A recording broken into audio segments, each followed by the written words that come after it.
problem is to find 4 consecutive integers such that their sum is 12 more than 3 times the 4th integer.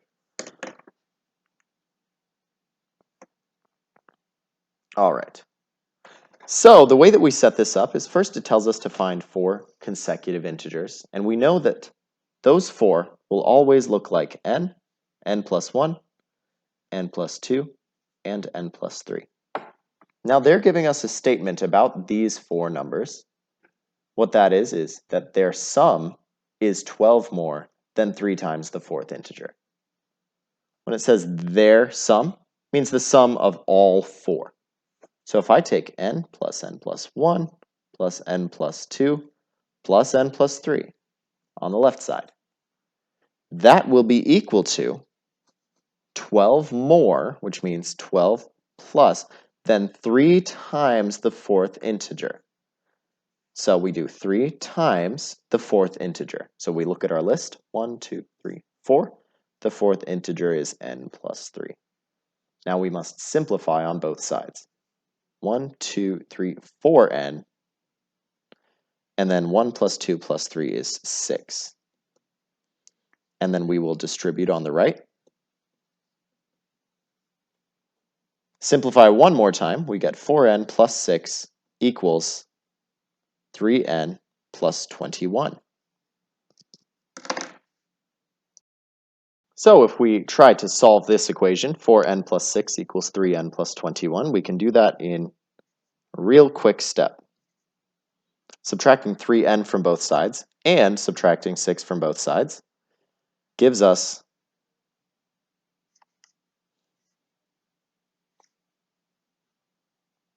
n equals 15. So our final answer would not be just n equals 15, but it would be 4 consecutive integers starting with 15. 15, 16, 17, and 18. The next problem that I want to work on is similar. It's another consecutive integer problem. But this one is asking us to find 4 consecutive even integers. So that'll change our setup a little bit. So that if the sum of the first and third is multiplied by 2, the result is 6 more than 3 times the 4th. Now this is the way it works. First you have to start by writing down your setup, because they told me that I need 4 consecutive even integers, so no matter what they are, they're going to look like n plus 2, n plus 4, and n plus 6. These are our 4 consecutive even integers, and they're going to tell us that the sum of the first and third is multiplied by 2.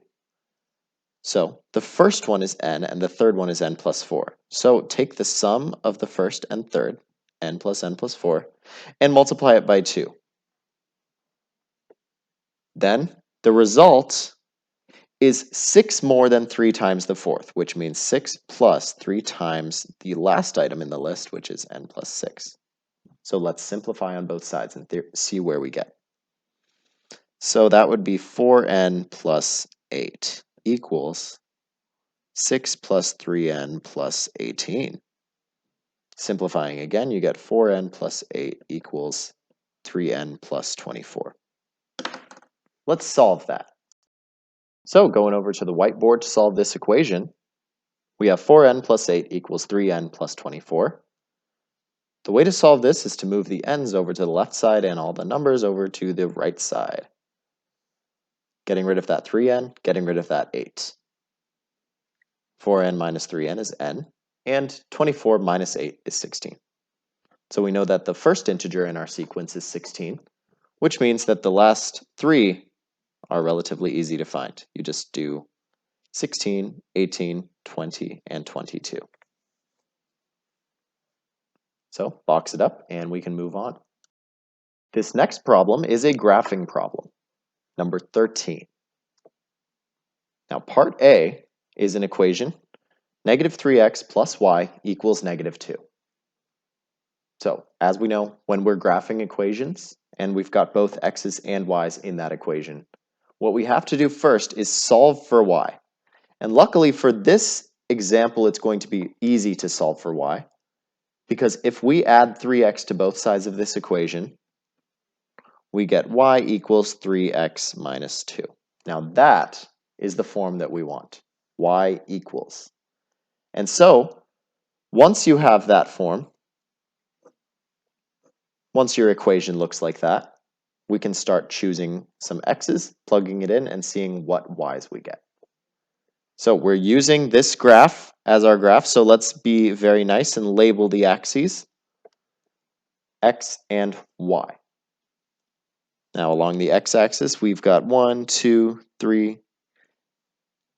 Along the negative y-axis, we have negative 1, negative 2, negative 3, etc. So make sure to label your axes whenever you are doing a problem like this. So let's go back to our original equation, 3x minus 2. I'll choose my favorite three numbers, negative 1, 0, and 1 for my x's, because it doesn't matter what you choose for your x's. And then I'm going to figure out what is the y in this case. So we're going to use this formula, 3x minus 2. Whatever x is, we're going to plug it into 3x minus 2. The answer we're going to write over here. So if x is negative 1, and I plug it into this expression, I get 3 times negative 1 minus 2. That is negative 3 minus 2, which is negative 5. So y is negative 5 here. For x equals 0, this is pretty easy. Y is just negative 2. And the same thing happens if x is 1, then plug in a 1 here. 3 minus 2 is just positive 1. So we're going to go to our graph and mark all of the points that we have just found. The first point we found was negative 1, negative 5, which means the x-coordinate was negative 1, and the y-coordinate was 1, 2, 3, 4, 5, all the way down there. Now, when x is 0, y is negative 2. So that means when x is 0, when we're horizontally 0, we are vertically negative 2. Now let's look at this next one. X is 1, y is 1. That one's an easy point to find. It's right here. And so we're just going to make sure to draw a straight line. I'll use my crossword book for the straight line because I forgot my ruler. And we just make that straight line extend across the whole graph to show that it's not just these 3 points that are on the line, but it's every single point in between. This is a solid line. Every single point on this line satisfies this equation. Number 16 on the study guide is the next one that we'll be talking about. This one is an equation with decimals. When you have decimals in an equation, the most important thing is just to get rid of them as soon as possible.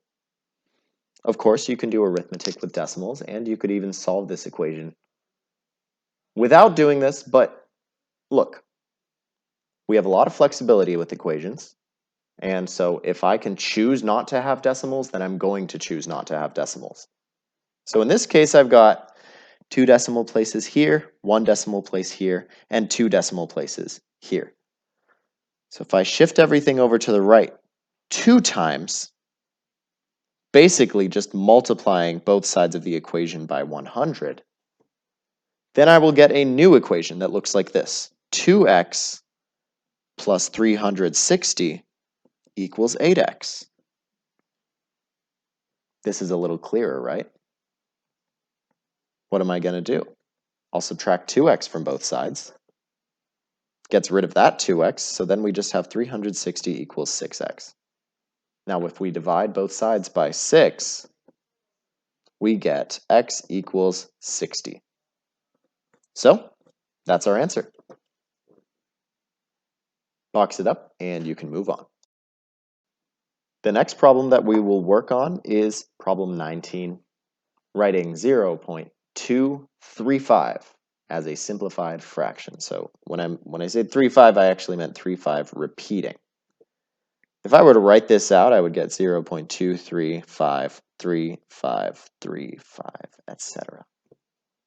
So solving and making this a simplified fraction will involve, you've got your 2 equations stacked on top of each other and we subtract.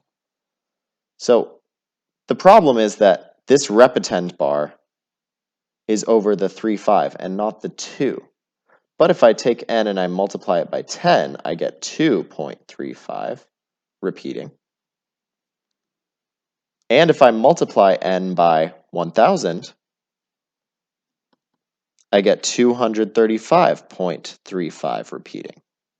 Now both of these have the same exact repeating part. Let's take these equations and subtract. 1,000 minus 10 is 990. 235 minus 2 is 233. So let's see what that is. If we divide both sides by 990, then we get n is 233 over 990.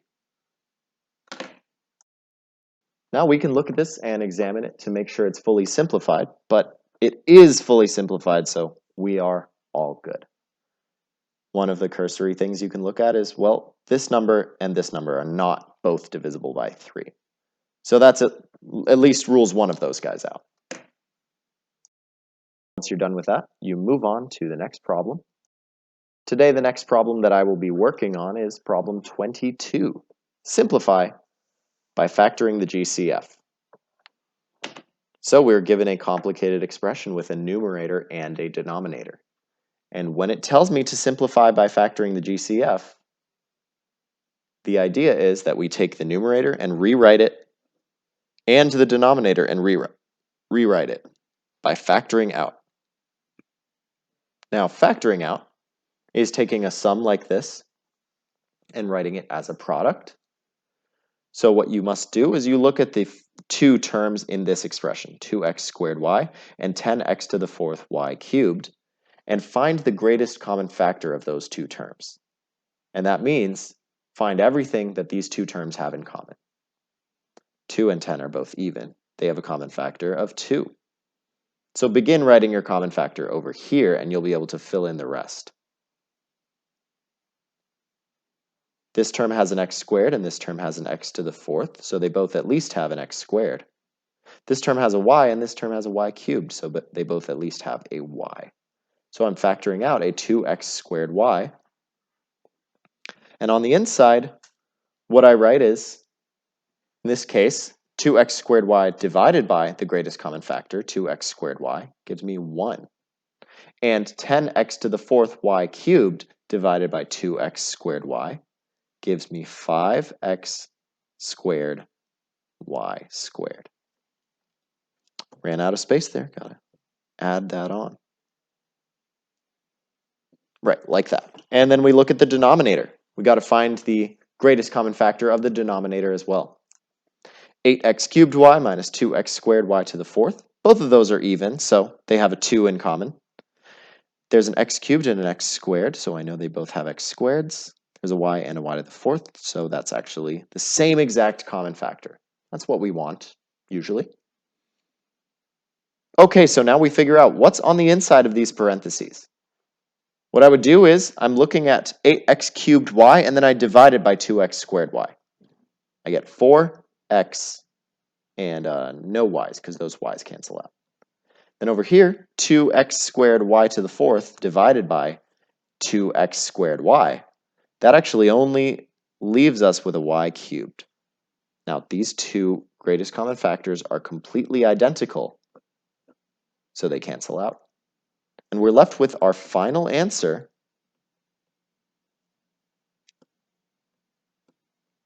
1 plus 5x squared y squared over 4x minus y cubed. That's it for today's lesson. Study Guide 6 is due on Friday. See you guys later.